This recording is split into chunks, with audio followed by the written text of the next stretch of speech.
Hey guys, tonight we drift back to a world caught between dust, fire, and forgotten prayers. A world that has no map yet, no borders yet, only echoes of tribes wandering under a sky too big for their dreams. You probably won't survive this one, not because of any sword or battle, but because by the end of it, you'll realize how a few tents in a cold valley became the foundation of an empire that ruled 3 continents. So before you get comfortable, take a moment to like the video and subscribe, but only if you genuinely enjoy what I do here. Oh, and before we set sail through centuries of conquests and betrayals, tell me your location and the local time in the comments. I want to know from where you're listening to the story of a dynasty that refused to die. Now, dim the lights, maybe turn on a fan for that soft background hum, and let's ease into tonight's journey together. You wander through the early dawn of the 13th century, somewhere in the windswept plains of Anatolia. The land feels abandoned, torn between fading empires and restless tribes. The once mighty Seljuks are crumbling, their sultans distracted by court poets and palace intrigue. To the west, the Byzantine Empire still flickers, a dying lamp over the Marmara Sea.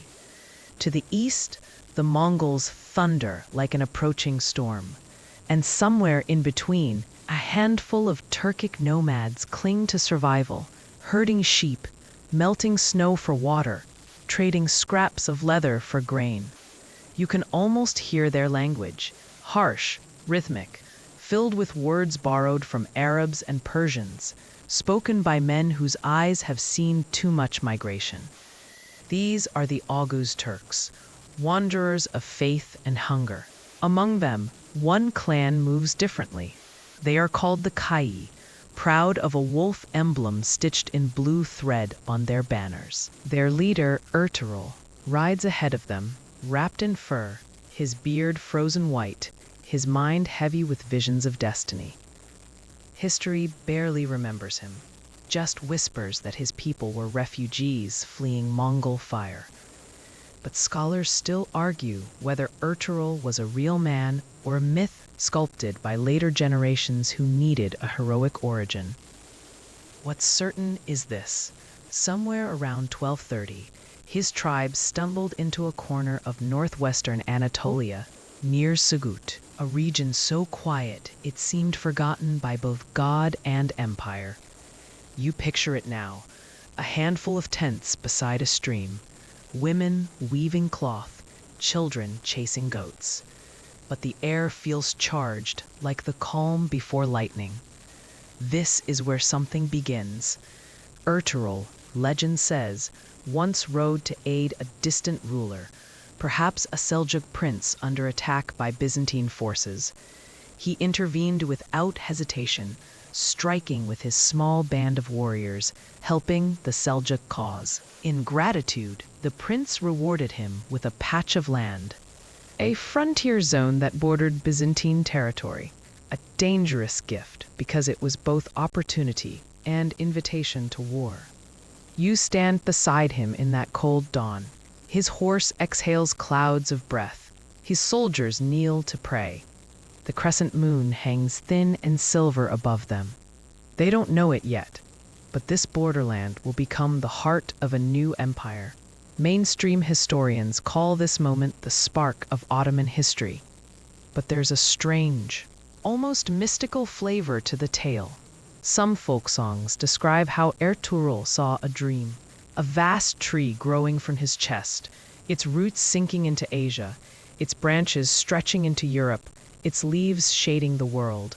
From your line, a voice whispered, shall rise kings who unite the lands of Islam. You might roll your eyes. After all, dreams rarely make good statecraft.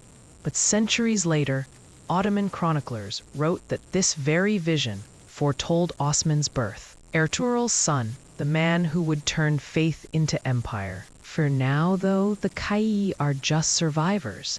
They build wooden stockades. They raid Byzantine villages for grain. They marry local women and forge uneasy truces.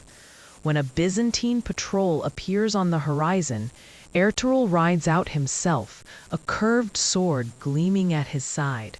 There are no maps yet, only instincts. No grand ambitions, only the will to live. As the night deepens, you notice the campfires flicker across the plains. Women sing old Turkic songs that speak of home and loss. The men sharpen blades. Ertugrul's eldest son, Osman, perhaps 15, listens quietly. His eyes burn with something his father can't quite name. Not pride, not fear, but destiny. The strange part? Scholars still argue whether the Kai tribe even existed as described. Some believe Kai was a later invention to give the Ottomans divine legitimacy. Others think the tribe was real but small. Just a few hundred souls lost in Anatolia's chaos.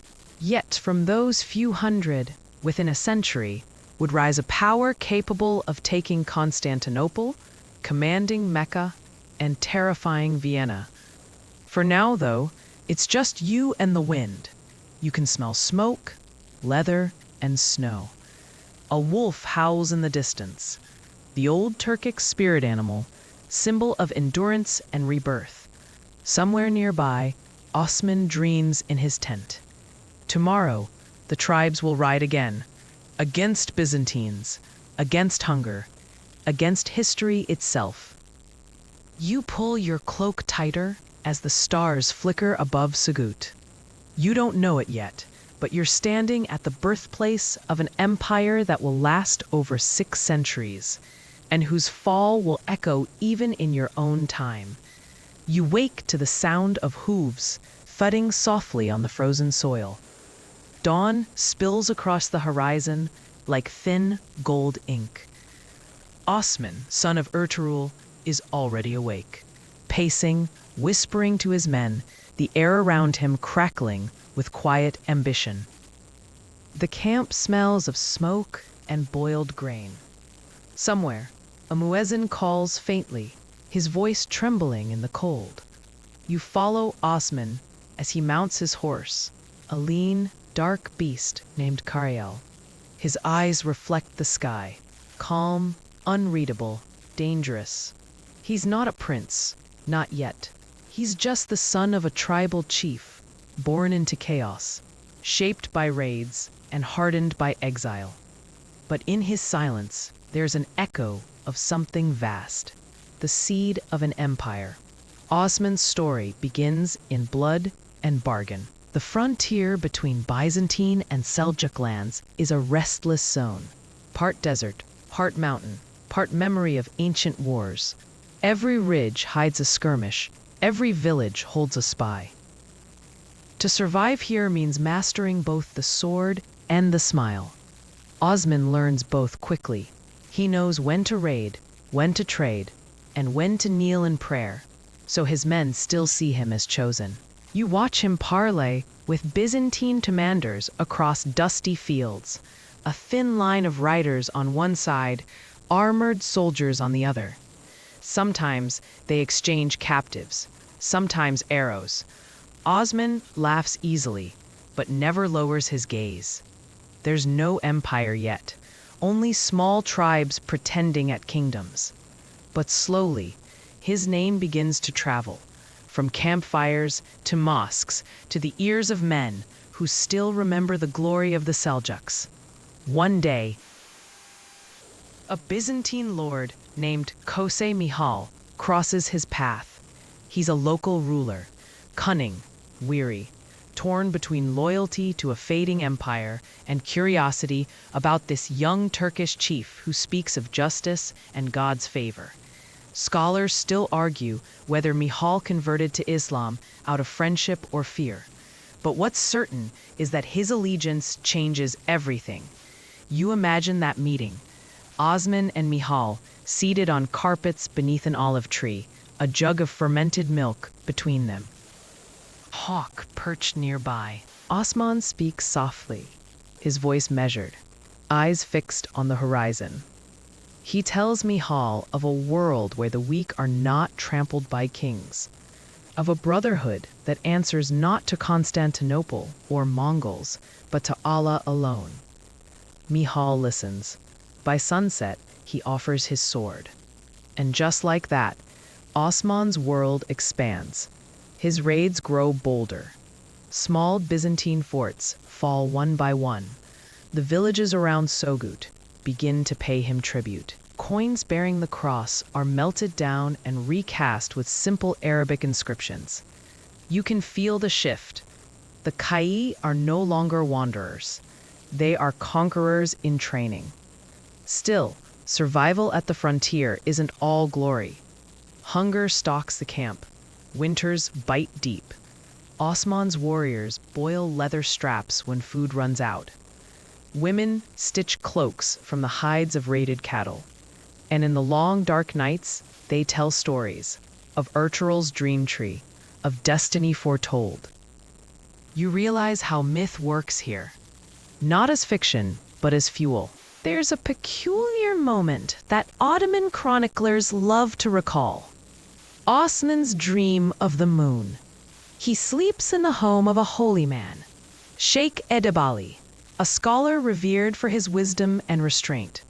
In the dream, a moon rises from Edebali's chest and settles into Osman's heart.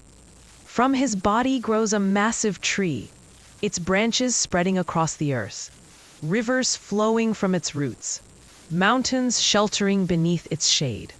When he wakes, he tells the sheikh, who smiles and says, "You, Osman, shall found a dynasty, and my daughter will be its mother." Now, you could shrug this off as folklore, another embroidered story crafted to sanctify conquest. But scholars still argue whether that dream was invented later or genuinely believed by Osman's followers. Either way, it worked. Dreams are powerful currency when you have little else. Osman marries Malhun Hatun, Edebali's daughter, uniting piety with power. Together they become the nucleus of something new. Not merely a tribe, but a state. You can see it forming like condensation on glass. Slow, inevitable, delicate. Osman's men begin building proper forts. They dig ditches, raise palisades, plant wheat, mint coins, and establish laws based on both Sharia and tribal custom. It's as if every brick laid whispers, "We are here to stay." By now, Byzantines take notice. Small skirmishes turn into sieges. The castle of Bilichik falls. The fort of Yarisar burns. Smoke curls into the spring sky as Osman's banner, plain red, with a white crescent, rises above conquered walls. For the first time, he calls his domain Beylik, a principality, and the men around him start calling him Bey, Lord of the Frontier. The irony? Osman never calls his realm an empire. That word will come much later, with his descendants. To him, it's still about survival, about carving a patch of land where his children can grow old without bowing to another king. Yet you sense it. This is no ordinary man. Every decision feels heavier, more deliberate. When he orders a village spared, his warriors murmur that it's mercy. When he burns a fortress, they whisper it's justice. And somewhere between those acts, a legend takes root. The night deepens again over Siget. Osman sits by the fire, sharpening his sword, lost in thought. You can almost hear him whisper to himself about the tribes yet unconquered, the walls yet to fall, the glory yet unseen.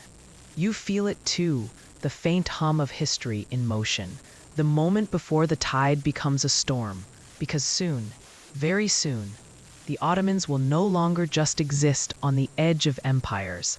They will become one. You ride now through the forests of Bithynia, the wind whistling through the pines like a song half remembered. Osman's footsteps fade behind you, but his dream doesn't. It lingers, like smoke, like prophecy. You feel it in the air, a tremor of ambition spreading through the valleys and mountain passes. The Ottoman story is still young, still raw, still soaked in sweat and superstition. When Osman dies around 1324, the date, of course, is disputed.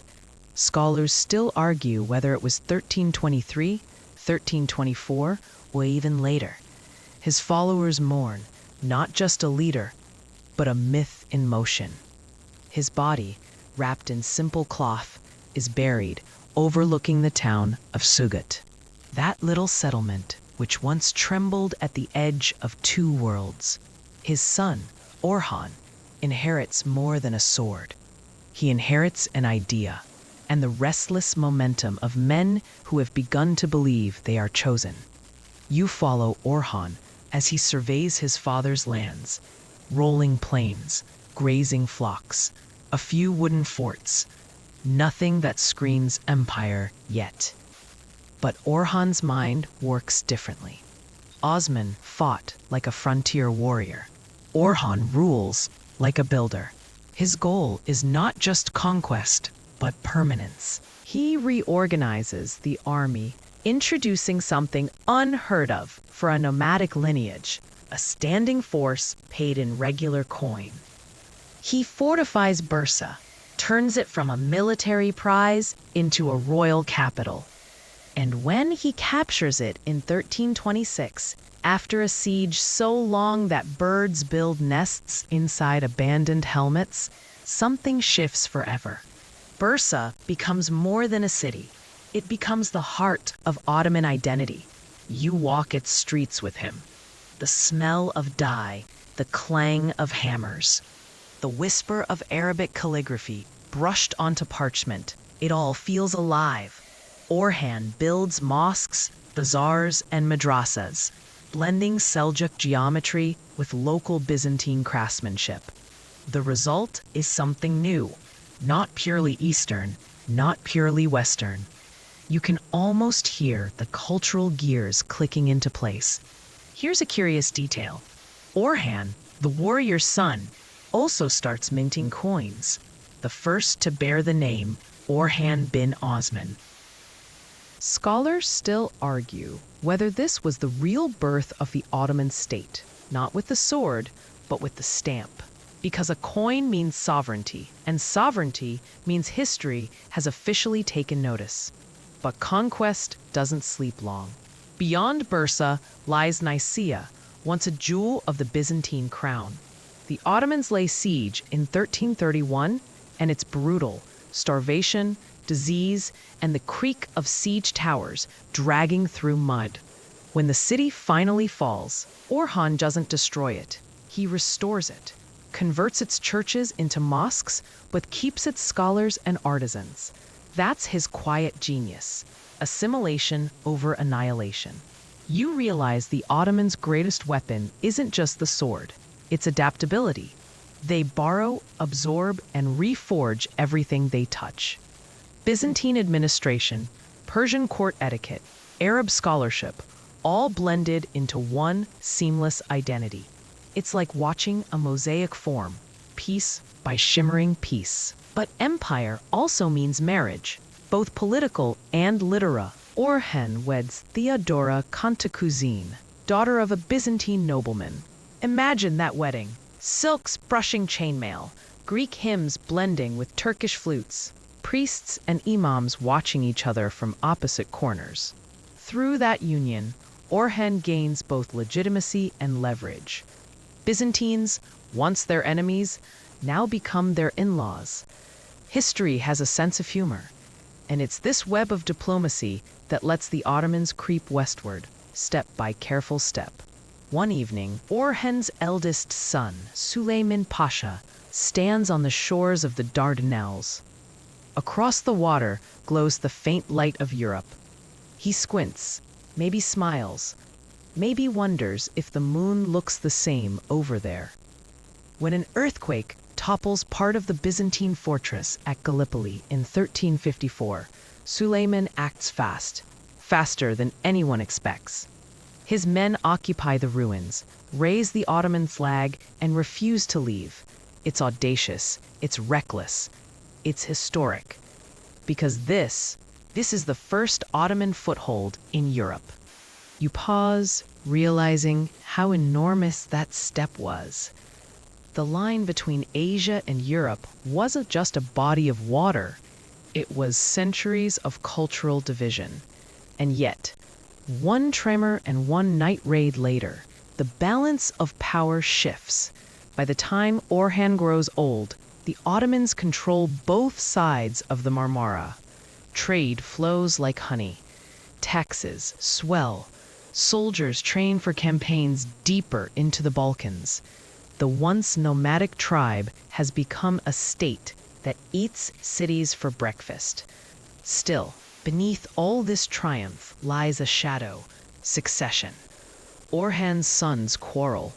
Suleiman dies in a riding accident, his horse stumbling on a cliff, his body lost to the rocks below.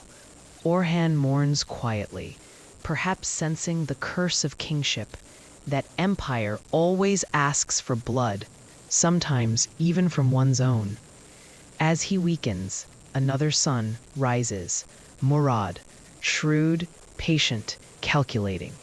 You see him watching from behind his father's throne, already preparing to rule, already dreaming of lands beyond rivers and borders. The Ottomans are no longer content to defend what they have. They want the world. And so, as Orhan breathes his last in 1362, the torch passes again. The wind over Bursa smells of incense and ambition. The crescent moon glows faintly above the city's skyline. You can almost hear the whisper echo through the corridors of history. Rise higher, my son. The world is not yet enough. You're standing now beneath a sky painted in bruised blue and molten gold, the kind of sky that feels like something is about to begin. The year is around 1362, and Orhan's second son, Murad I, has just taken the reins of the Ottoman world. You can sense it immediately. This isn't a mere continuation, it's acceleration. The Ottomans under Murad aren't just surviving anymore. They're expanding like wildfire through the Balkans, reshaping an entire continent, one fortress at a time. You wander with Murad through Edirne, the new capital he seizes from the crumbling Byzantine grip. Once a Greek frontier city, it becomes the beating heart of an empire that's only half-born. Murad doesn't just claim the city, he transforms it. Mosques rise beside Byzantine walls, markets hum with spices and whispers, and the murmur of muezzins begins to echo across Europe. It's in Edirne that Murad does something quietly revolutionary. He creates the Janissary Corps, a permanent, disciplined army trained from childhood, taken from Christian families through the Devshirme system. It's darkly ingenious. Boys uprooted from their homelands, converted and molded into elite soldiers loyal only to the Sultan. You can almost hear the metallic rhythm of their drills in the dawn fog, shields clanging, boots thudding on packed earth, 1,000 young hearts beating in perfect unison. Scholars still argue whether Murad's creation of the Janissaries was driven by brilliance or brutality, or maybe both, but there's no denying its impact. No other army in Europe moves with such precision, such eerie silence. It's as if Murad has weaponized obedience itself. By 1365, Murad's gaze turns north. The Balkans lie fractured, a chessboard of warring kingdoms, each too proud to unite.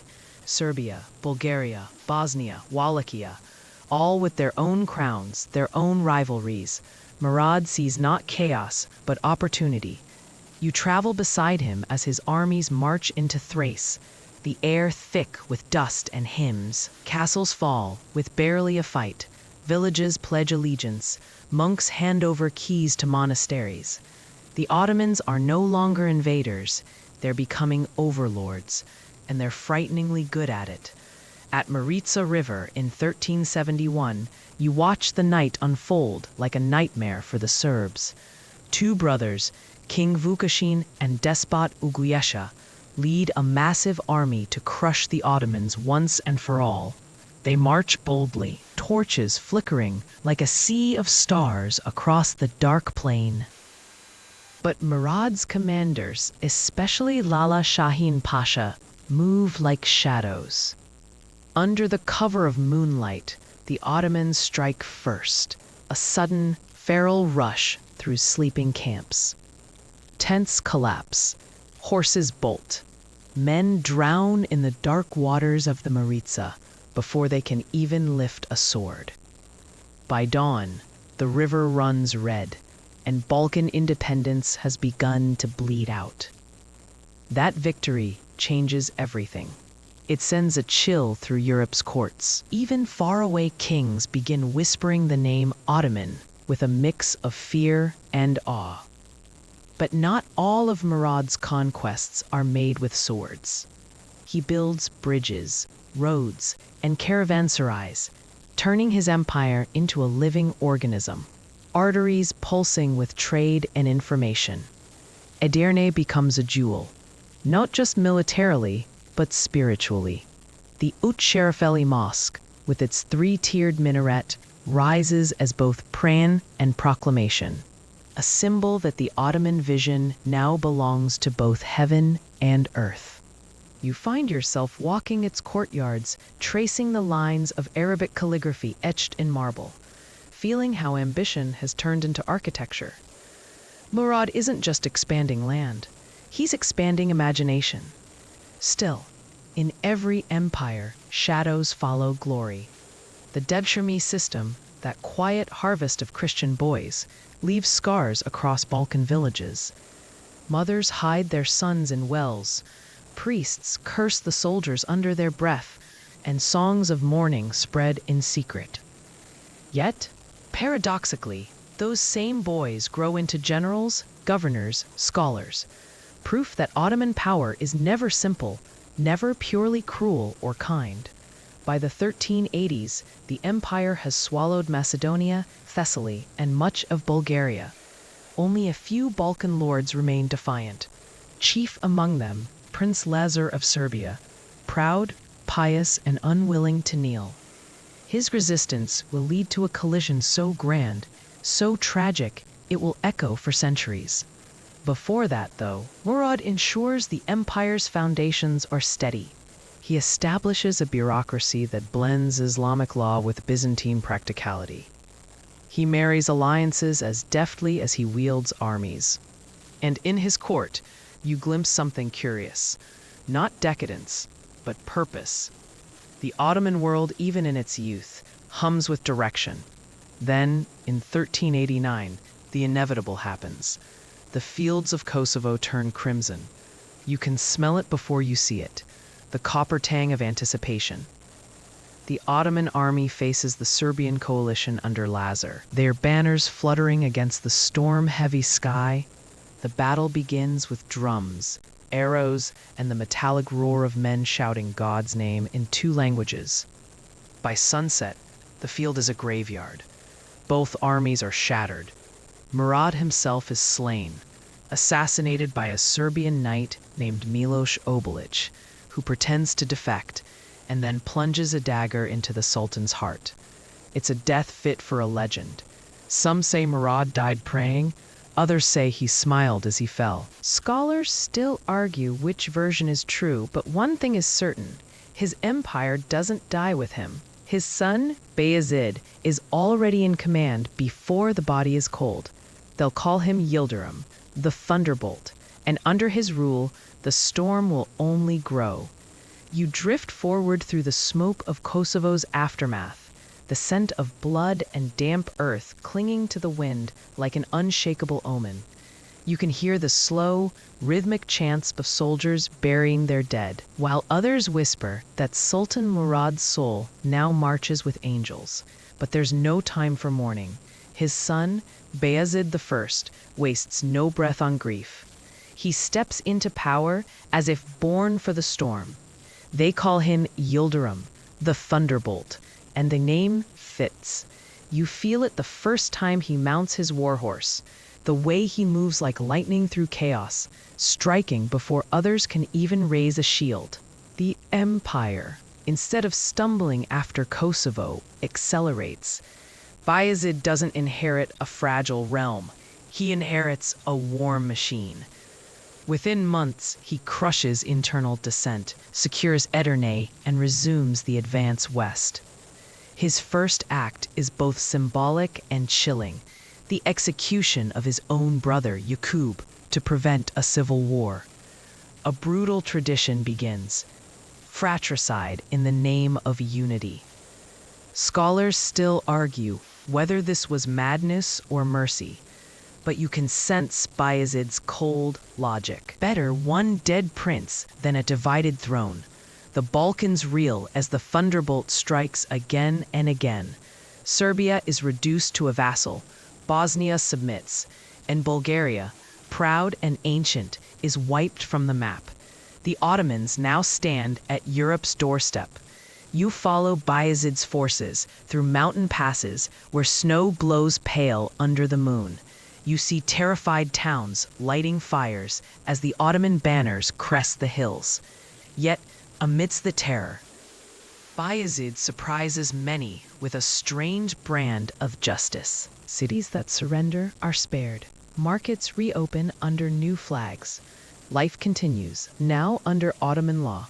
To the people, it's bewildering. An empire that conquers not only with swords, but with structure. And Bayezid himself, he's no quiet administrator. He's fire incarnate. By 1396, he faces one of the greatest threats yet, a massive crusade called by Hungary and backed by knights from France, Germany, and even England. Their banners glitter like a storm of steel, crosses, lions, fleur-de-lis, each soldier certain that he'll become part of some holy legend. But Bayezid has no patience for their pageantry. You stand beside him on the fields near Nicopolis, watching the dawn turn gold over the Danube. The Crusaders charge downhill, full of pride, shouting their saints' names. They crash into the Ottoman front lines, and for a moment, it looks like they might break through. Then Bayezid's trap snaps shut. Hidden Janissary ranks surge from the flanks. Cavalry wheels in from behind, and in hours, the flower of Western chivalry is trampled into the mud. The survivors, noblemen in golden armor, are dragged before the Sultan. Some he executes, others he ransoms for glittering sums. Europe is stunned. The defeat at Nicopolis becomes a whispered wound in Christian courts. A reminder that the Ottomans are no longer a passing eastern threat, but an empire of destiny. Bayezid now rules lands that stretch from the Danube to the Euphrates. And yet, power doesn't soften him. He grows restless, even arrogant. You watch him build a new court in Bursa, where scholars, poets, and architects mingle with warriors.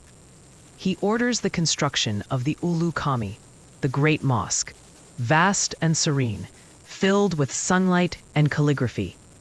Beneath its arches, the empire feels almost holy. But there's something dark coiling behind Bayezid's confidence. He drinks from golden goblets, hosts feasts that stretch till dawn, and demands tribute from every corner of his realm. He even dreams of taking Constantinople itself, the jewel that has eluded every sultan so far. He surrounds the Byzantine capital, builds towers, and cuts off supplies. For months, Constantinople is a city under siege, its walls echoing with hunger and prayer. But the fortress refuses to fall. The Ottomans have the will, but not yet the means. Then, from the east, thunder answers thunder. A new storm is coming. One so vast it will make Bayezid's lightning look small. Word spreads of Timur the Lame, the warlord from Central Asia. A conqueror who calls himself Sword of Islam, yet burns cities to ash. Timur's armies move like locusts, their horses leaving blackened fields behind. You can almost feel Bayezid's fury when he learns that Timur has invaded Ottoman territory. Two lions, one empire, one destiny. They cannot both exist. By 1402, their confrontation is inevitable. The plain of Ankara becomes the meeting place of monsters. The day is blistering hot. The air hums with dread. You can hear drums from both sides, like two worlds colliding. At first, Bayezid's discipline holds. Janissaries stand firm. Cavalry sweeps wide. But Timur has tricked him. Many of Bayezid's troops are Tatars, who once served Timur, and in the heat of battle, they desert. The Ottoman lines collapse. Horses scream. Banners fall. Dust swallows everything. By dusk, Bayezid is captured. The thunderbolt is caged. Legends claim Timur kept him in an iron cage, parading him like a trophy, though scholars still argue whether that's myth or humiliation made poetic. What's certain is that the empire fractures overnight. Sons fight sons. Governors rebel. The great machine grinds to a halt. You can feel the silence of a stunned world, an empire that seemed immortal, suddenly gasping for breath. Yet, amid the wreckage, there's a strange calm. Empires, like storms, rest before they rise again. And deep within Anatolia, a few loyal hearts keep the Ottoman flame alive, waiting for the next dawn. You wander through the aftermath of Ankara, the battlefield now littered with broken spears, torn banners, and the acrid smoke of scorched villages. The earth itself seems to mourn Bayezid's fall. Soldiers wander aimlessly, some tending to the wounded, others stealing what little they can from abandoned camps. You sense the empire's spine has cracked. Its heart, once fierce and unstoppable, now bleeds silently. Bayezid's sons, each ambitious and wary, scramble to claim pieces of what remains. Suleiman, Isa, Mehmed, and Musa, their names echo in whispers of fear and hope alike. You follow them through Anatolia's hills and valleys, observing alliances form and crumble, like sandcastles under tide. Each son marshals troops, fortifies cities, and negotiates with local lords, all while wary of fratricide, that cruel Ottoman tradition. Scholars still argue whether the chaos following Ankara would have fractured the empire entirely without this brutal early law of succession. Meanwhile, Timur retreats eastward, leaving a trail of devastation. The Ottoman lands are temporarily free of the external threat, but internal tensions intensify. You walk the streets of Bursa and Edirne, sensing both relief and dread. Markets reopen cautiously, artisans return to their shops, yet eyes dart suspiciously at neighbors and passers-by. Loyalty has become a fragile currency. Amid this strife, a young Mehmed I rises quietly. Unlike his brash siblings, he studies the maps, listens to advisors, and learns the rhythms of power. You shadow him in dim council chambers, smelling wax and parchment, hearing the low murmur of plotting. His ascension is patient, calculated, a quiet storm gathering strength while the others clash in open conflict. Food is scarce. You see bread baked thin, salted meats rationed carefully, and merchants haggle over every scrap. Even the Sultan's palace kitchens are austere, a far cry from the grand feasts of Bayezid's era. Oddly, amidst such scarcity, you notice the Ottomans' ingenuity. Barrels of preserved fish, clever salting techniques, and ingenious storage solutions hinting at resilience. The empire teeters, yet the bureaucracy refuses to collapse entirely. Governors still collect taxes, mosques remain places of prayer, and scholars continue their studies in subdued harmony. It's a delicate balance between survival and anarchy, and you feel every step could tip the scale either way. In the following years, Mehmed I consolidates his power, moving carefully from city to city, forging alliances and quelling dissent. By the time he officially claims the title of Sultan, much of Anatolia is under his firm grip again. You can almost see the spark of continuity, the pulse of an empire refusing to die. Even amidst the ruins of Ankara, the Ottoman identity, disciplined, adaptive, and relentless, begins to knit itself anew.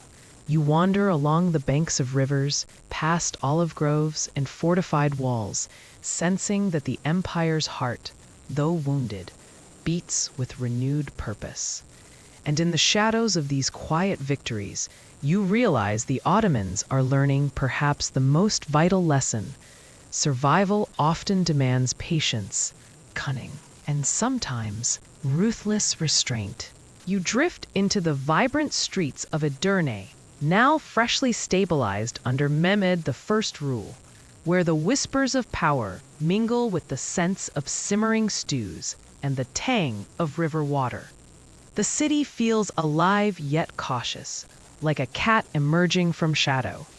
Merchants call out from wooden stalls laden with silks, dried fruits, and fragrant spices, but the tension in their eyes betrays the recent memory of Timur's rampage.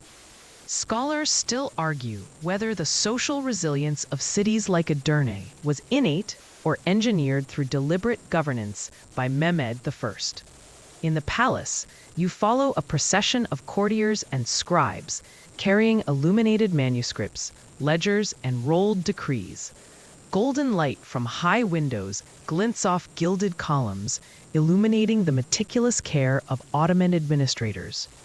A quiet hum of activity pervades the corridors. Seal impressions are stamped, petitions sorted, and loyal soldiers dispatched to distant provinces.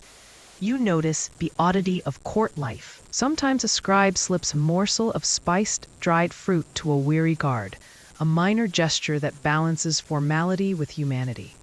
Mehmed I himself moves among his advisors with subtle authority, listening more than he speaks, yet each word carries weight. You sense the layers of power at play, alliances with Turkish beyliks, wary negotiations with Byzantine neighbors, and cautious correspondence with European powers. The Sultan's awareness of internal and external threats shapes every choice, as if each decision is a delicate game of chess played with invisible pieces.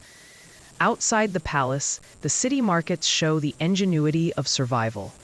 Merchants preserve fish in brine, barrel meats in cool cellars, and employ early refrigeration methods using ice collected from nearby mountains, a practical mastery born from necessity.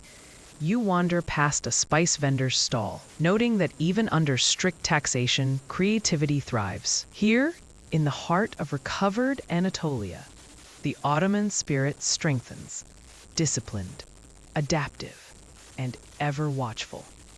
The air is tinged with hope and caution as night falls. Lanterns flicker along narrow streets, casting long shadows on stone walls, and the distant cry of a muezzin punctuates the calm. You feel the empire's rhythm, a heartbeat steadying after the chaos of Ankara, and understand that Mehmed I's reign marks a crucial turning point. The Ottoman Empire is no longer merely surviving. It is learning to thrive amidst adversity. You step into the early days of Murad II's reign, feeling the tension of a young sultan, inheriting a fragile yet resilient empire. Edirne is buzzing with activity, but whispers of discontent ripple through the streets like shadows at dusk. Murad's mind, sharp and strategic, even at this early stage, already contemplates campaigns to assert authority and secure borders. Scholars still argue whether Murad's initial hesitation was caution or a reflection of the empire's fragile post-Ankara recovery. Walking along the bustling streets, you see merchants balancing their wares, copper vessels gleaming in the sunlight, bolts of cloth stacked neatly, and baskets of dried figs and dates. Children dart between legs, playing improvised games, while guards in indigo tunics patrol with measured steps, eyes scanning for signs of unrest. The contrast is striking. The everyday life of citizens continues with vibrancy, yet it exists alongside the quiet, omnipresent power of the state. Inside the palace, advisors debate foreign policy and internal reforms. Murad moves between them with a calm intensity, listening to each voice, yet projecting the authority of someone who commands absolute attention. You notice subtle gestures, a folded hand, a slight nod, that indicate agreement or dissent. The silent language of court politics. Oddly, courtiers sometimes hide playful pranks among their documents. Tiny human quirks breaking the monotony of imperial administration. Beyond the palace walls, Murad's military reforms are taking shape. You wander past training grounds where young janissaries practice drills. Wooden swords clattering against shields. Horses pawing at the dirt. Techniques evolve as Murad implements lessons learned from Timur's invasions and internal uprisings. A blend of traditional cavalry maneuvers and new strategic formations. You sense the ingenuity required to maintain morale while enforcing discipline, a balance that will define the Ottoman military for decades. At the docks, ships are prepared for campaigns. Sailors load barrels of salted fish, casks of fresh water, and crates of hardtack, the staples that sustain long journeys. You watch as quartermasters tally supplies meticulously, ensuring nothing spoils during months at sea. A surprisingly modern attention to logistics for the 15th century. Even here, humor and human nature creep in. A sailor sneakily swaps a barrel of salted meat with a friend's stash of honey. A small rebellion against monotony. By evening, Edirne is bathed in warm amber light. You glimpse Murad walking along the ramparts, observing the city below with quiet vigilance. The minarets catch the last rays of sun, gilded edges glowing against the dusky sky. You feel the weight of expectation pressing on the young sultan. Each decision, each policy, each campaign could stabilize or destabilize the fragile empire he inherited. Yet, beneath the tension, life hums steadily, resilient and adaptive, a reflection of the empire itself. As night falls, lanterns flicker in windows and along city streets, casting elongated shadows over cobblestones. The distant sound of musicians practicing lutes and drums carries through the evening air, blending with the murmur of prayer. You sense that Murad II's reign will be defined by this constant negotiation between order and chaos, authority and humanity, a delicate dance in which the Ottoman Empire will learn to assert itself confidently across Anatolia and beyond. You drift into the bustling era of Mehmed II, the Sultan whose ambition will etch his name into history as the Conqueror. The city of Constantinople looms large in your mind as you step onto its outer walls, imagining the tension and anticipation that courses through both defenders and attackers alike. Scholars still argue whether Mehmed's swift and relentless siege tactics were genius or sheer audacity, but standing here, you feel the electric pulse of inevitability. The Bosphorus sparkles under the morning sun, ships lined up like an armada of metallic giants. Ottoman cannons, massive and imposing, are hauled into position on rolling platforms. You notice the intricate care of the engineers. Each gun is oiled, reinforced, and meticulously aimed.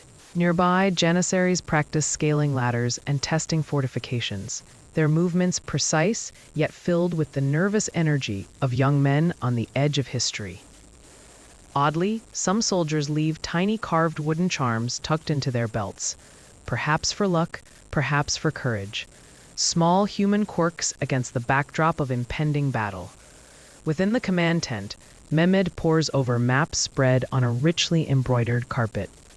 His fingers trace the city walls, noting the Byzantine defenses, hidden gates, and the Golden Horn's protective chains.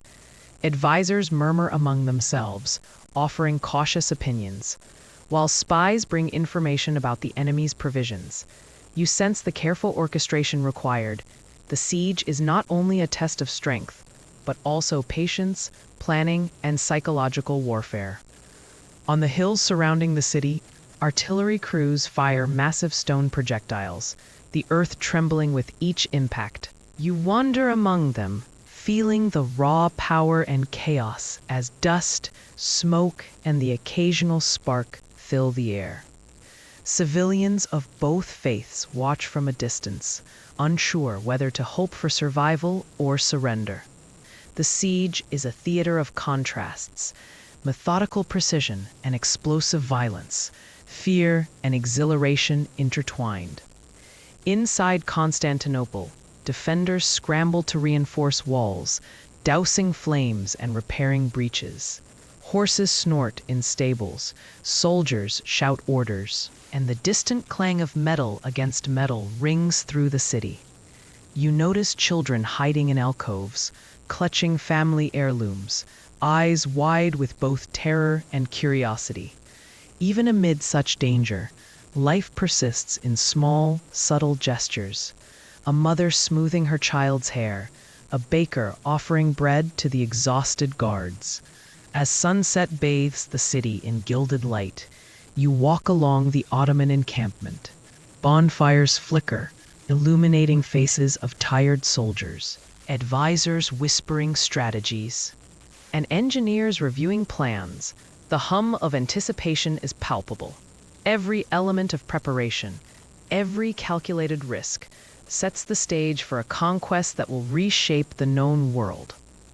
You feel the weight of history pressing around you, and yet the human element, fear, hope, ingenuity, and superstition, threads through every action, reminding you that even monumental events are composed of countless individual lives, navigating the chaos of ambition and fate. You glide into the aftermath of Constantinople's fall, the city's ancient walls now silent witnesses to transformation. The air is thick with dust, smoke, and the faint tang of melted lead from the cannons. Yet there's a peculiar vibrancy beneath the destruction, life stubbornly reasserting itself. Scholars still argue whether Mehmed II intended to fully integrate the city or to let it crumble and start anew, but as you wander through its streets, you see a hybrid of both. Ruins alongside rapidly emerging Ottoman structures. Soldiers patrol narrow alleyways, their armor catching the morning light, while artisans and builders sketch plans for mosques, markets, and palaces. You notice the meticulous work of carpenters repairing shattered roofs, painters gilding minarets, and stonemasons carving calligraphy into walls. Golden flourishes catching the sunlight, a tactile assertion of imperial order. Oddly, small birds flit between shattered tiles, indifferent to human chaos. Their chirps a reminder that nature continues even amidst monumental change. The Hagia Sophia looms before you, its massive dome now echoing with new sounds. The call to prayer resonates where once Christian chants filled the space. You wander through the nave, tracing your fingers over worn marble, imagining the centuries of faith layered into each stone. Priests and scholars debate which icons to preserve and which to replace, a quiet tension between reverence and conquest. The human drama unfolds in subtle gestures. A scribe carefully copying texts, a child slipping crumbs to a stray dog, tiny acts of continuity amid upheaval. Outside the city gates, Ottoman administrators organize populations, determining tax rolls, distributing rations, and relocating skilled laborers. You observe negotiations between locals and newcomers, a complex choreography of survival and adaptation. Merchants arrive from distant lands, their wagons creaking under exotic goods, spices, and fabrics. Hints of the cosmopolitan future Mehmed envisioned. Scholars still argue whether the city became truly integrated or remained a patchwork of old loyalties and new dominion. And wandering here, you sense both possibilities coexisting. At sunset, the Golden Horn glimmers with ships returning from the Bosphorus, laden with timber, grain, and construction materials. You follow the tide, noting crews chanting rhythmic songs to maintain cohesion, barrels rolling across decks, and sailors exchanging stories, a mix of exhaustion, relief, and cautious optimism. Shadows stretch across stone streets, and lanterns flicker on palace terraces, illuminating mosaics and gilded inscriptions. In this transformed city, the pulse of human resilience is unmistakable. Monumental history is intertwined with the mundane rhythms of daily life, and every corner reveals a story of adaptation, ambition, and survival. You drift into the heart of the Ottoman military machine, where the sound of clanging metal, shouted commands, and rhythmic marching dominates the air.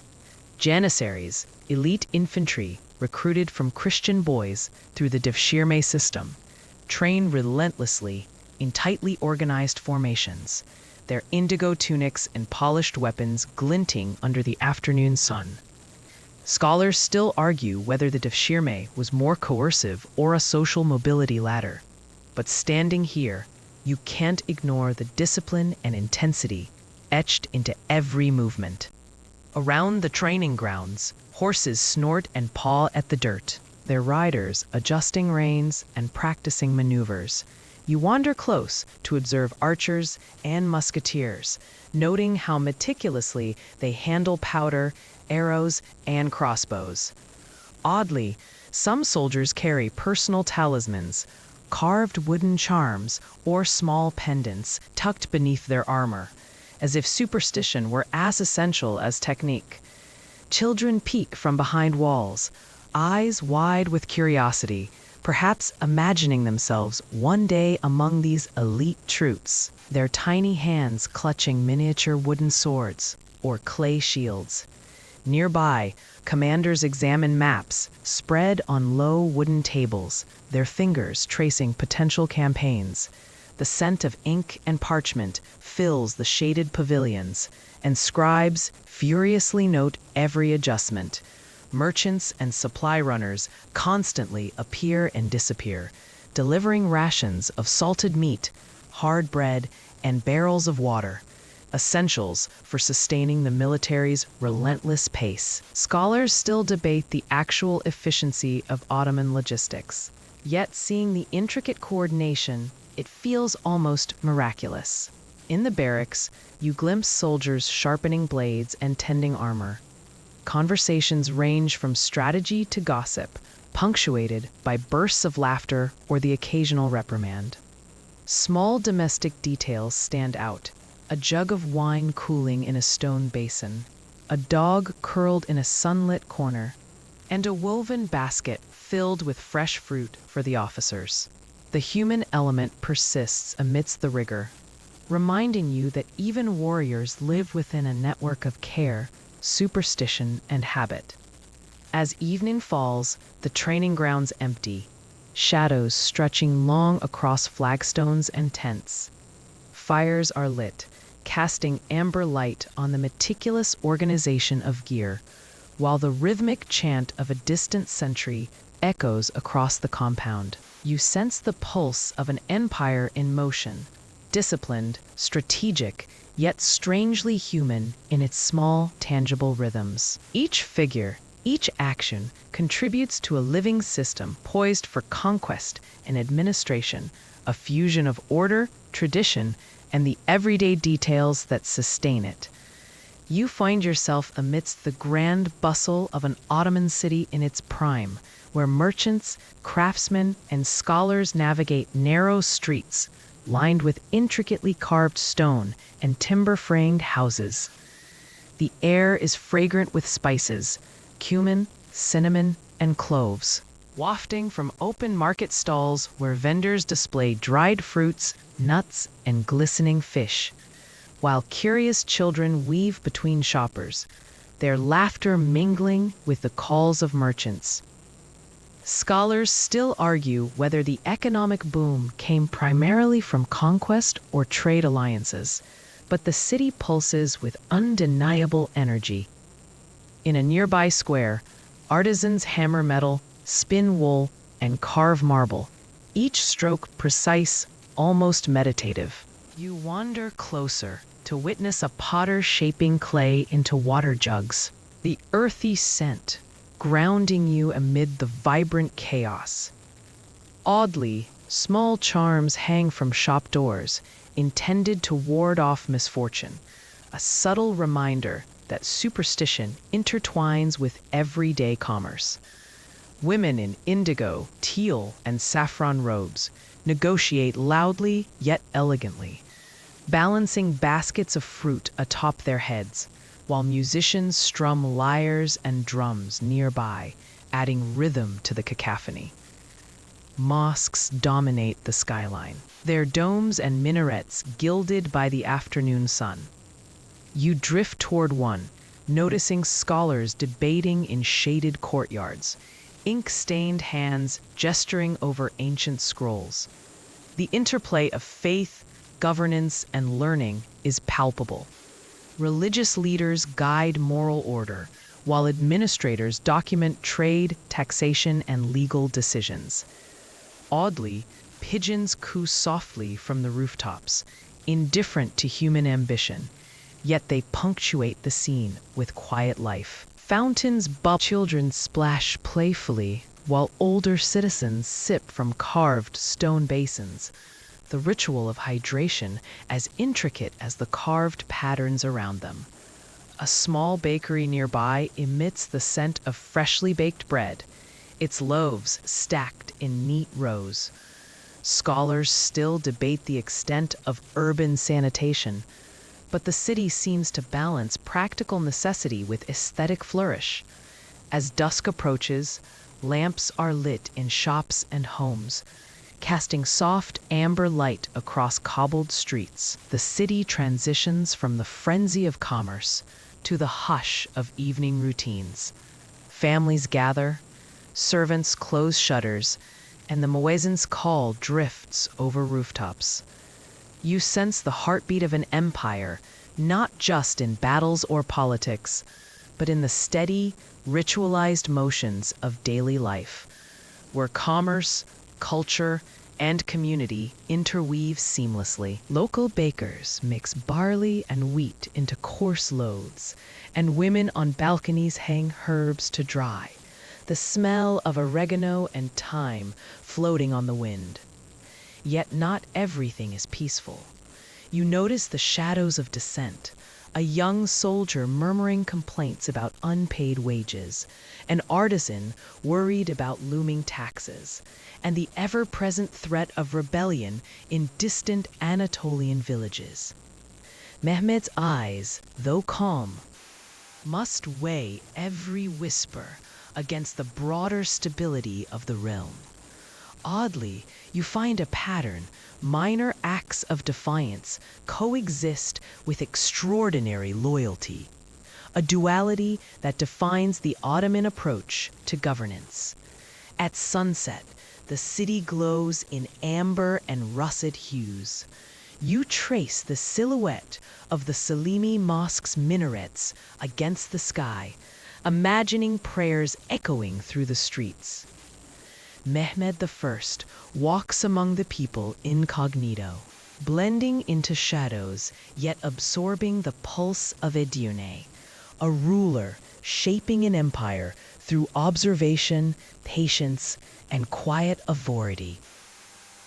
You step onto the outskirts of a fortified Ottoman town, where the scent of sea salt mingles with timber smoke from nearby docks. The harbor hums with activity.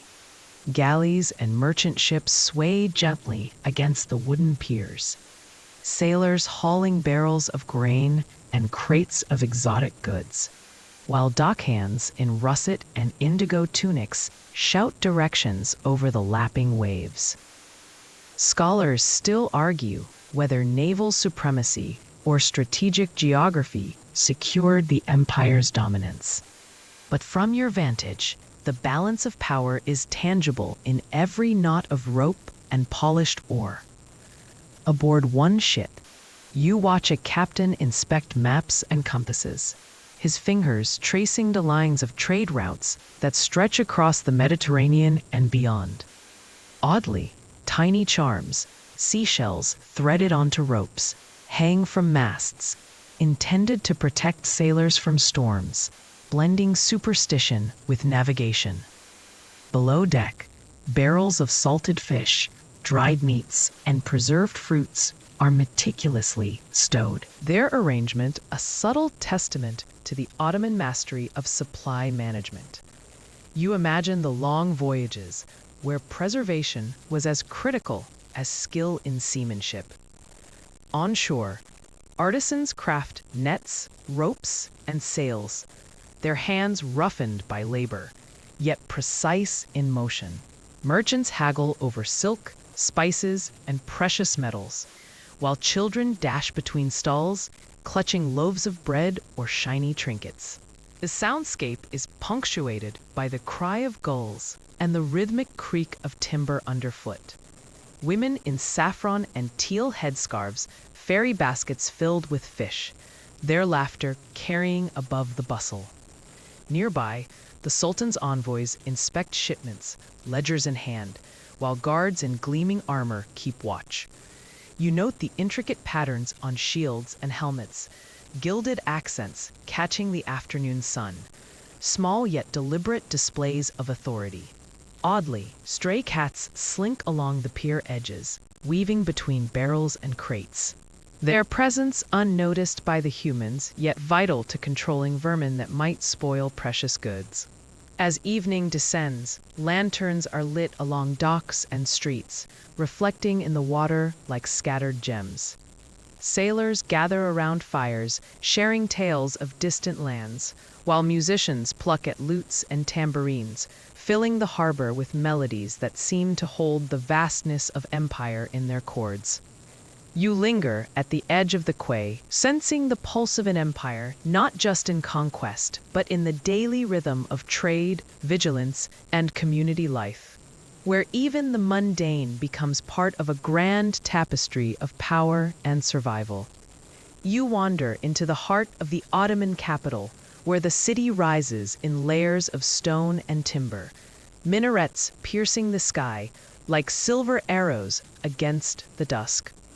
The air is thick with scents: roasted lamb from street vendors, fresh bread from communal ovens, and the earthy aroma of gardens tucked between sprawling courtyards. Scholars still argue whether architecture or administrative organization most defined the empire's longevity. But standing here, you feel the answer in every carved doorway and vaulted ceiling.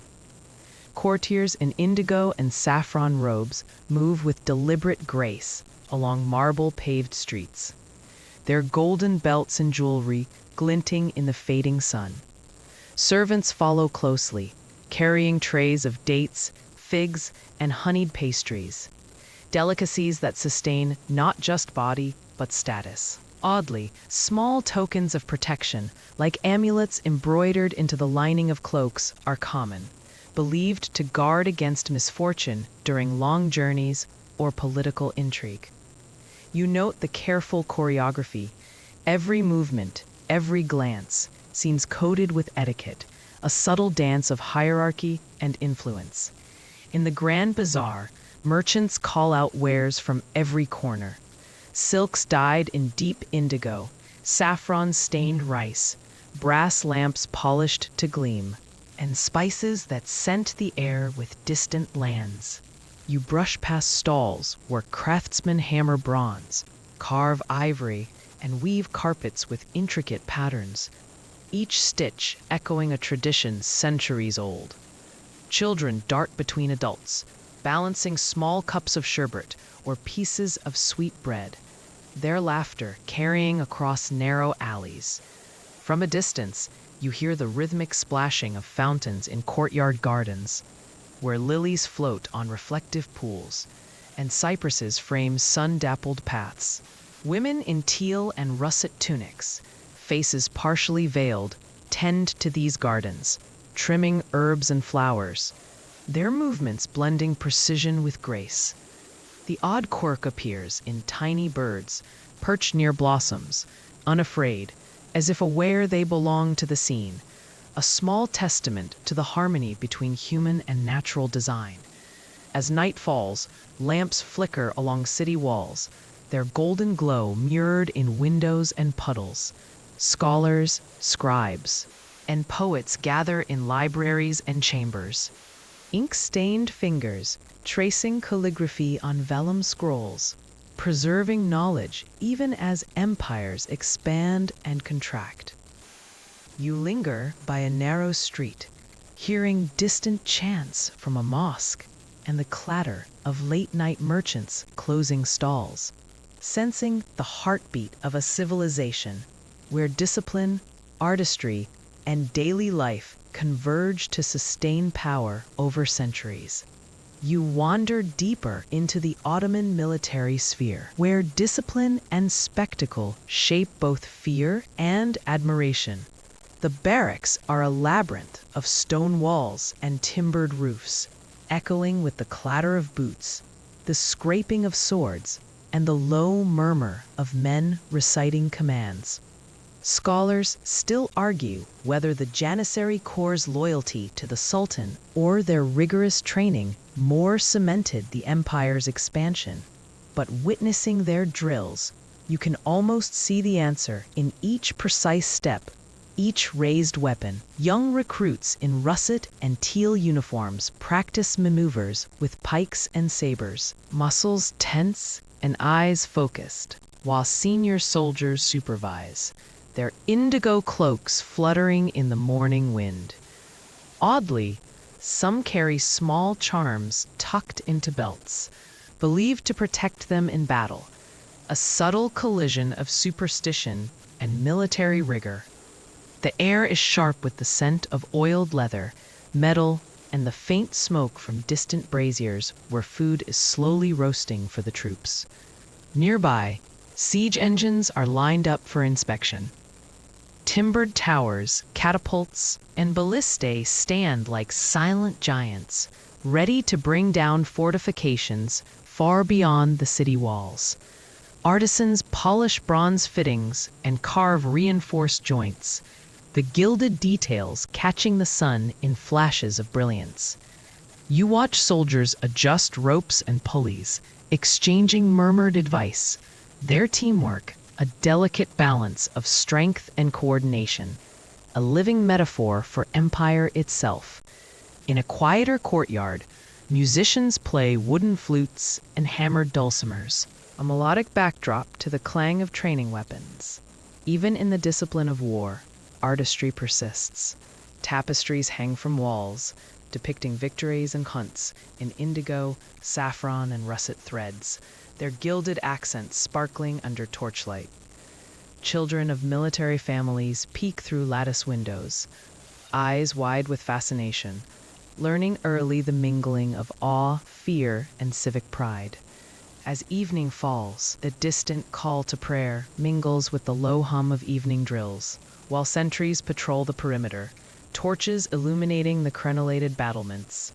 You pause at the top of a watchtower, the panorama of the city spread beneath you, flickering with golden lights, the scent of the sea mixing with smoke and earth.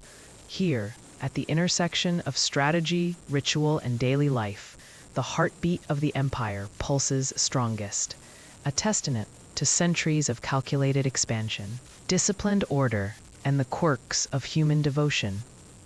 You wander into the bustling streets of Istanbul, the city alive with merchants, artisans, and street performers, their voices blending into a symphony of human activity. Scholars still argue whether the city's unique blend of cultures truly created a seamless harmony or a delicate tension beneath the surface. But the vibrant colors of fabrics, the scent of spices, and the laughter of children hint at a city thriving on controlled chaos. Merchants in saffron and teal robes haggle over silks, carpets, and ceramics, their hands deftly moving coins across worn wooden stalls. Nearby, street performers juggle flaming torches, acrobats tumble across cobblestones, and musicians play lutes and tambourines, the sound weaving through narrow alleyways. Oddly, some vendors display miniature talismans of gold and copper, charms they claim bring luck and protection to buyers, a small but vivid reminder of superstition amidst commerce. You pass through the Grand Bazaar, where vaulted ceilings and gilded arches create pockets of shadow and light, highlighting intricate mosaics that depict historical victories and religious motifs. The aroma of roasted nuts, dried fruits, and sweet pastries mingles with the sharp scent of metal from blacksmiths' forges. In one corner, scribes in indigo tunics carefully transcribe illuminated manuscripts, their golden flourishes reflecting the sunlight streaming through high windows. Children weave through the crowd, darting past donkeys and oxen carrying goods, their laughter mingling with the calls of traders. Some wear small painted masks for festivals, a quirky contrast to the seriousness of adult negotiations. A water carrier in russet attire balances a wooden yoke with metal buckets, pausing to offer a refreshing drink to a weary traveler. An act of daily human kindness amid the clamor. As dusk falls, lanterns flicker to life, casting worn amber glows on cobblestones and gilded details. You pause at a bridge overlooking the Bosporus, watching the small boats bob in golden reflections, the city lights mirrored in the gentle waves. This city, alive with commerce, artistry, and subtle ritual, is both a microcosm of the empire's power and a testament to human resilience, creativity, and adaptation through centuries of rule. You wander deeper into the Ottoman court, where the palace walls rise like amber cliffs, their gilded tiles catching the sunlight and scattering it across the courtyards below. Scholars still argue whether the architectural grandeur was primarily a display of divine favor or calculated intimidation, but you can't help noticing how every arch, mosaic, and fountain conveys authority. Courtiers in indigo and saffron robes move gracefully, some clutching scrolls, others whispering urgently, their voices barely audible over the gentle trickle of water from marble fountains. In a smaller chamber, you glimpse the Sultan reviewing petitions and military dispatches. His garments shimmer with embroidered patterns, golden threads winding around deep russet fabric, reflecting both wealth and meticulous craftsmanship. Nearby, eunuchs in teal robes carry trays of delicacies, nuts, dried fruits, and sweetmeats, a quiet reminder of the palace's careful attention to both diet and decorum. Oddly, some advisors carry small compasses or divining tools. Invoking superstition alongside strategy, you pass through the harem courtyard, where gardens are meticulously arranged. Fountains bubbling softly among vibrant flowers. The scent of jasmine and rose mingles with the faint aroma of incense. Women in muted teal and saffron robes engage in conversation, embroidery, or poetry recitals, their expressions serene yet alert, hinting at the subtle power and influence they wield behind delicate lattice screens. Scholars still argue whether the harem's influence was genuinely political or more ceremonial. But the whispered negotiations you overhear suggest a mix of both. Guards in russet and indigo armor patrol the palace gates, weapons glinting faintly in the sun, a reminder that even in this lush and cultivated space, vigilance is constant. You notice young pages running errands, their small feet pattering against the marble, delivering messages or ceremonial items, adding movement and life to the stately surroundings. As night falls, torches light the corridors, casting flickering shadows on intricately patterned walls. You pause at a balcony overlooking the city, listening to distant music and the murmur of the Bosporus, realizing that the empire's heartbeat is not only in battles and politics, but also in these subtle human rhythms, a blend of power, culture, and ordinary life. You wander into the bustling docks of the Ottoman Empire, where the air is thick with the scent of salt water, tar, and freshly cut timber. Ships with billowing sails, painted in russet and indigo, sway gently against the wooden piers, while sailors and merchants scurry about, loading barrels of spices, grains, and textiles. Scholars still argue whether the empire's maritime dominance relied more on superior shipbuilding techniques or strategic alliances, but you can see both at work in the coordinated chaos around you. Fishermen in teal tunics hauling nets brimming with fish, their muscles straining, skin glistening with seawater. Oddly, some of the nets contain tiny crabs or starfish, tossed aside without a second glance, a reminder of the everyday hazards and oddities of life at sea. Merchants in saffron robes haggle over the price of imported silks and local ceramics, their voices rising and falling like the waves themselves, each phrase punctuated by the clang of a distant bell. You pass a small workshop where artisans carve intricate patterns into wooden ship parts and repair sails, the golden sunlight catching sawdust floating in the air. Young apprentices, cheeks flushed, listen attentively, learning the secrets of craftsmanship that have helped the empire control both commerce and warfare on the seas. Alongside them, maps spread across tables reveal detailed coastlines, trade routes, and strategic harbors, a visual testament to the empire's meticulous planning. Across the dock, women tend to small fish markets, arranging their catches in baskets lined with rushes, while children chase one another through narrow alleys, laughter ringing above the creaking of masts. Scholars still argue whether daily life at the port reflected more prosperity or peril. But watching these ordinary moments, you understand that survival, adaptation, and social negotiation are as critical here as in the grand palaces. As dusk settles, lanterns flicker to life along the quays, casting warm amber light on the water and highlighting the intricate carvings on the ships. You stand on the edge of a pier, feeling the salt-laden breeze and listening to the distant calls of sailors, realizing that the Ottoman Empire's reach extends beyond walls and armies. It pulses through every ship, market, and human gesture, alive with ambition, ingenuity, and resilience.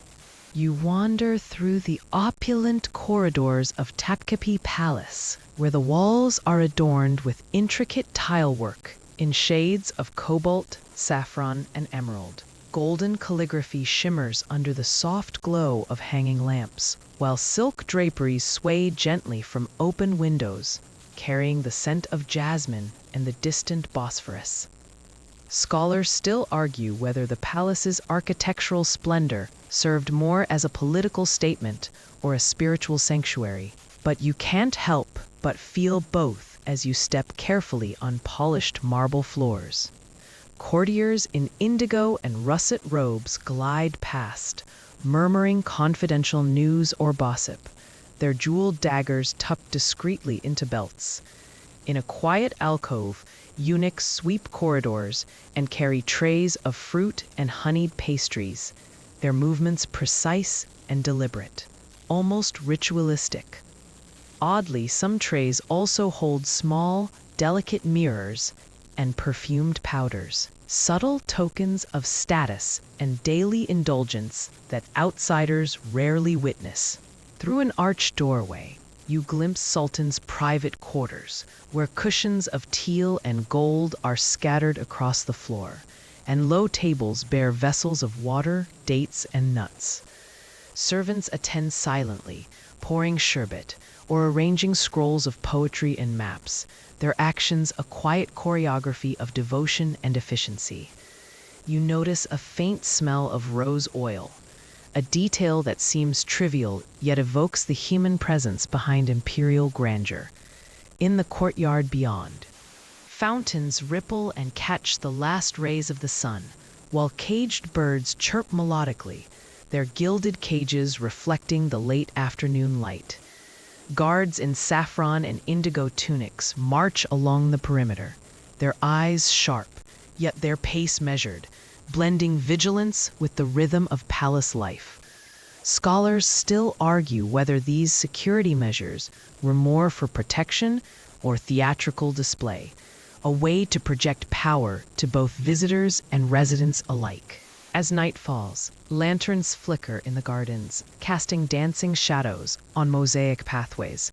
You pause at the edge of a reflecting pool, seeing the lights shimmer like molten gold on water, realizing that the empire's heart beats not only through its conquests and trade, but through the delicate, deliberate rhythms of everyday palace life, where every gesture and detail sustains the illusion and reality of eternal power. You wander onto the massive walls of Constantinople, now Istanbul, feeling the weight of centuries beneath your feet. The city sprawls beneath you, a maze of terracotta rooftops, domed mosques, and bustling bazaars. Ships rock gently in the Golden Horn, their sails catching the fading light as merchants shout prices, and scholars still argue whether the city's vibrant trade or its formidable defenses defined its prominence. Soldiers in indigo and russet armor pace along the ramparts, halberds glinting faintly in the dusk. From this height, you notice the interplay of daily life and military vigilance. Children chasing each other near fountains, women carrying baskets of herbs and bread, and guards signaling silently with hand gestures. Oddly, a stray cat slinks along the parapet, unbothered by the grandeur surrounding it, a reminder that life persists in unexpected ways even amidst imperial majesty. The horizon glows with gilded light, reflecting off the domes of Hagia Sophia and casting elongated shadows on cobblestone streets. Below, boats ferry spices, silks, and other goods, their movement creating patterns on the water's surface that feel almost ceremonial. Scholars still argue whether the Ottoman mastery of waterways or their administrative systems truly cemented their dominance. Yet standing here, the interconnectedness of commerce, culture, and control is palpable. You pass through a narrow gate, entering the heart of a bustling market. Indigo, teal, and saffron fabrics ripple in the evening breeze. Merchants haggle animatedly, and the smell of roasting meats mingles with incense. An oddity catches your eye, a small stall displaying exotic seashells and glass trinkets, the kind that seem more ornamental than practical, hinting at the curiosity and wealth that underpinned Ottoman society. As night deepens, torches flicker along the city walls, and the call to prayer rises in the distance, echoing across domes and minarets. You pause at a balcony, watching shadows stretch and mingle, feeling the pulse of a city that has seen the rise and fall of empires, the ebb and flow of trade, and the quiet persistence of ordinary lives. In these twilight moments, you grasp that the Ottoman Empire was more than battles and conquests. It thrived in the small, meticulous details of daily life. Art and ritual, each layer contributing to a legacy that still resonates centuries later. You step into the Sultan's palace, where the scent of spiced oils and candle wax fills the air. a constant reminder of luxury mingled with ritual. Courtiers in teal, indigo, and russet robes glide silently across mosaic floors, their embroidered hems whispering against the stone. Scholars still argue whether the palace's architecture reflected divine order or sheer political intimidation. Yet standing beneath gilded arches and domed ceilings, you sense a deliberate blend of awe and artistry. In the harem quarters, you wander past latticed windows, filtering golden sunlight into intricate patterns on the floors. Women sit on cushions, weaving textiles or arranging delicate flowers, their presence both domestic and ceremonial. Oddly, you notice tiny jars of rose water and dried herbs tucked between pillows, a personal touch, hinting that even in spaces dominated by protocol, small comforts prevailed. The hum of conversation, laughter, and muted music drifts through corridors, an undercurrent of life that balances the grandeur of imperial power. Passing through a long gallery adorned with tapestries depicting epic battles, you glimpse soldiers and statesmen frozen in vivid colors, each stitch reflecting meticulous craftsmanship. The blend of human endeavor and symbolic representation seems almost theatrical. You observe the Sultan himself, reclining on a gilded throne, a ceremonial dagger at his side, observing ministers and advisors with a calm, calculating gaze. Scholars still argue whether his power stemmed from charisma, fear, or institutional authority, yet the aura of command is undeniable. Outside, the palace gardens spread in lush geometric patterns, fountains spraying arcs of water that catch the sunlight in prismatic glints. Servants carry trays of figs, pomegranates, and honeyed pastries. The scents mingle with the floral undertones of jasmine and rose. Oddly, you spot a tiny bird perched on a marble balustrade, pecking curiously at scattered crumbs, a gentle reminder that nature continues its quiet rhythm amidst human spectacle. As dusk falls, lanterns illuminate courtyards, casting flickering shadows across walls and archways.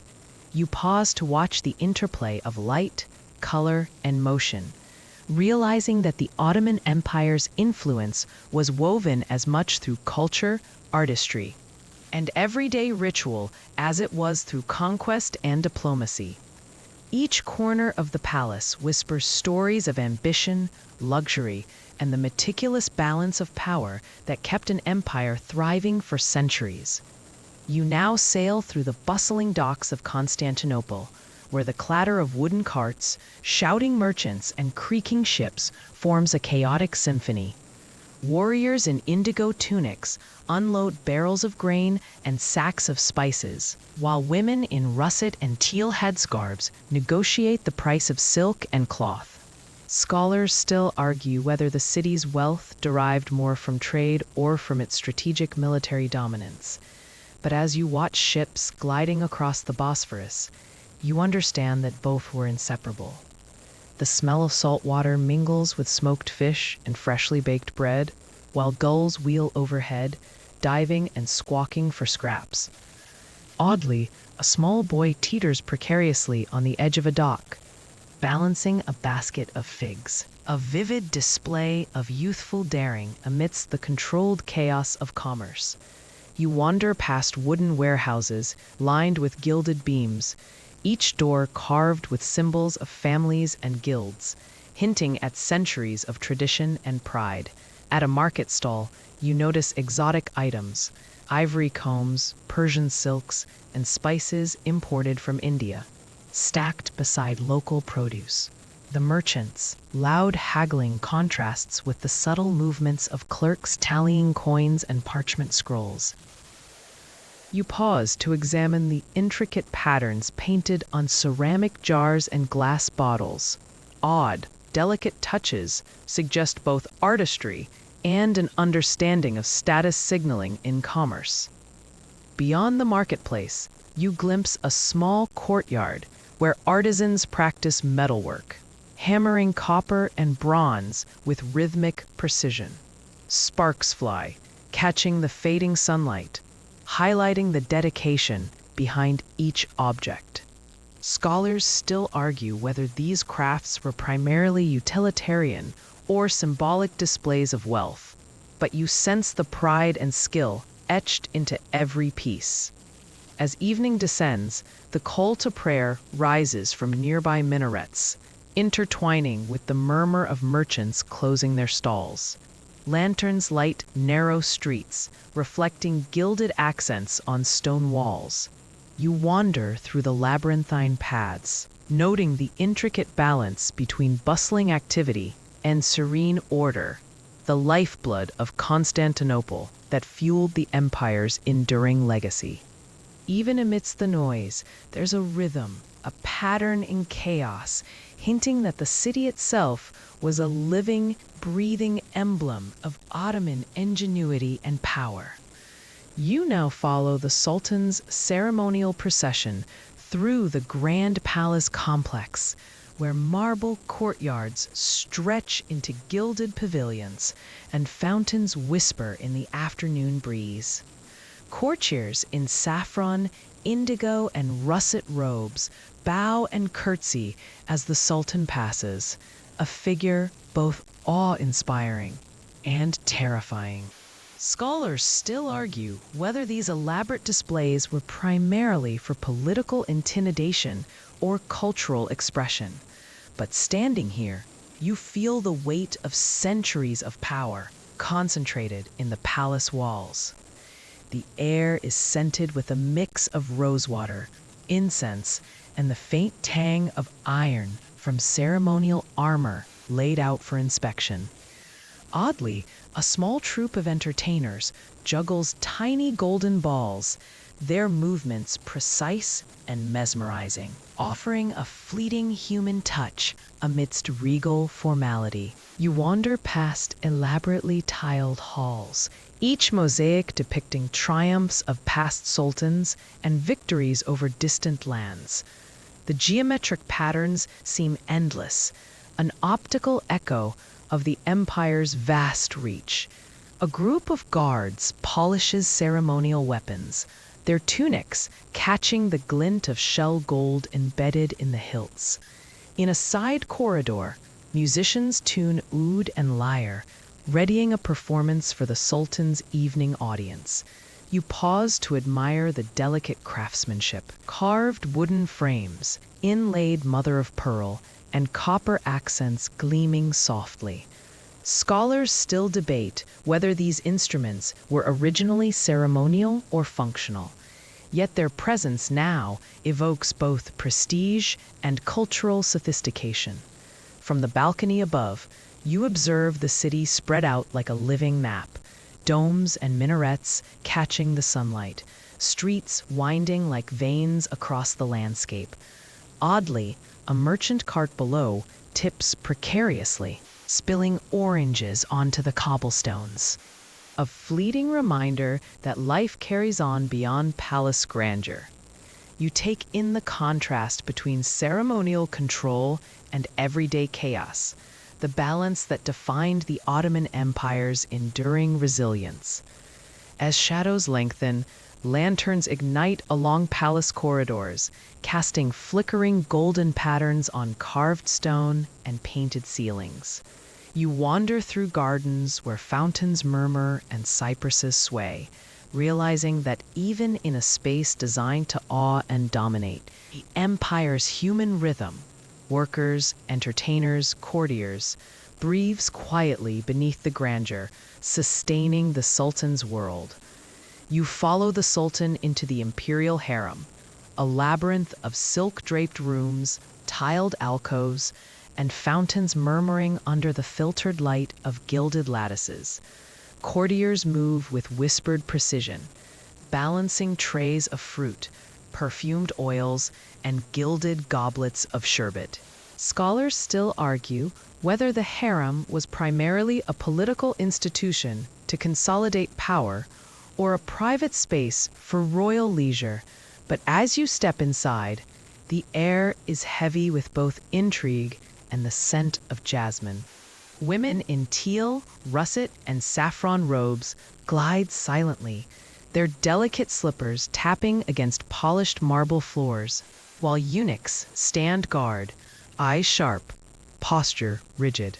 Oddly, a small bird, caged and singing, flutters its wings in rhythm to a distant lyre, a subtle reminder of life and sound in a space built for secrecy and control. You wander past alcoves adorned with gilded mosaics depicting mythical scenes, each telling a story of love, power, or conquest, a visual echo of the empire's own complex narrative. The Sultan reclines on a low divan, attended by servants who pour rosewater over his hands, their motions almost ceremonial, rehearsed over countless years. You notice the intricate patterns embroidered on cushions and tapestries, the glint of shell gold catching the fading afternoon light. Scholars still debate whether these lavish interiors were intended to impress foreign dignitaries or to psychologically reinforce hierarchy within the palace walls. From a balcony above, you glimpse the sprawling palace gardens, orange trees heavy with fruit, marble fountains dancing with water, and hidden walkways winding through scented flora. Oddly, a stray cat weaves between the columns, unnoticed yet perfectly at home, a silent participant in the daily rhythm of imperial life. The interplay between rigid order and subtle, lived-in chaos creates a quiet tension that both fascinates and unnerves you. Lanterns flicker to life as dusk settles, casting shadows that stretch across intricate mosaics and polished stone floors. You pause near a fountain where water trickles over gilded basins, the soft sound merging with distant music. Realizing that even within walls built to awe, delight, and dominate, the Ottoman Empire's human essence, its servants, courtiers, and caretakers, creates a living tapestry of subtle movements, rituals, and whispers, sustaining the grandeur you see before you. You step onto the palace terrace at sunset, the horizon ablaze with molten gold and crimson, reflecting on the Bosphorus's gentle waves. Ships drift lazily, their sails catching the dying light, reminders of the empire's maritime reach and commercial prowess. Scholars still argue whether the Ottoman naval strategy relied more on intimidation or logistical mastery. But as you gaze upon the water, the answer feels both simple and complex. A breeze carries scents of salt, jasmine, and burning cedar from palace lamps, intertwining with laughter from distant courtyards. Oddly, a young page balances a tray of pomegranate seeds and rosewater glasses, weaving between the shadows of towering minarets and gilded domes. Almost invisible, yet utterly present, you wander along ornate balustrades, noting the carved arabesques that tell stories of victories, diplomacy, and divine favor. Each swirl of gold leaf, each etched pattern, seems to pulse with centuries of memory. The city beyond stretches in undulating rooftops and narrow alleys, domes rising like distant sentinels. Traders shout across bridges, and the scent of baked bread mingles with spices from caravans. The empire's heartbeat thrums here in this mix of chaos and order. You notice the janissaries marching in the distance, their disciplined formation a reminder of both military might and internal control, a paradox that defined much of Ottoman strength. As dusk deepens into night, lanterns ignite along streets and bridges, casting flickering reflections in the water, turning mundane alleys into labyrinths of light and shadow. You pause to observe the silhouette of the Sultan's fleet moored in the harbor, masts piercing the sky like spears, a testament to ambition, exploration, and the delicate balance between fear and respect that sustained his rule. Finally, you retreat to a quiet garden alcove where roses and night-blooming jasmine release their scent in the cool air. Scholars still debate the exact causes of the empire's slow decline, whether economic strains, administrative challenges, or external pressures weighed most heavily. But here, surrounded by beauty and human toil, you sense the persistence of memory, power, and culture that even centuries later still resonates. With a final glance at the shimmering water and shadowed domes, you feel the weight, the majesty, and the fragility of an empire that once ruled both continents and hearts. The city quiets as night settles, the muezzin's call echoing softly across the Bosphorus, blending with the gentle lapping of waves against stone piers. Lanterns twinkle like distant stars, casting golden reflections on dark water, creating a rhythm that soothes your mind and eases the edges of the day. You wander slowly through the gardens, petals brushing against your fingertips, their scent mingling with cool night air, each breath grounding you in the lingering warmth of the empire's human stories. You pause by a fountain where water spills over gilded edges into a quiet basin, catching moonlight in delicate flashes, as if the past itself murmurs in whispers. Shadows stretch lazily across patterned tiles, and the distant sound of music, a lute, a soft drum, fades and blends with the night. You feel the lives of countless souls, courtiers, merchants, sailors, and soldiers, lingering in these spaces, their presence a gentle reminder of the intricate weave of history. Every carved archway, every gilded mosaic, every fluttering curtain in the palace seems to exhale serenity, inviting your mind to settle. Thoughts of battles, sultans, and conquests fade into reflections of shared human experience. Laughter, fear, beauty, and ambition. The cool night air, the soft fragrance of flowers, and the rhythmic whisper of water carry you gently toward rest, a lullaby composed by centuries of civilization. Now, as your eyelids grow heavy, you allow the echoes of minarets, the shimmer of domes, and the stories of an empire's rise and fall to drift like a worn tide through your thoughts. Let the weight of history mingle with the calm of night and surrender to the quiet comfort it brings. End of script. Sweet dreams.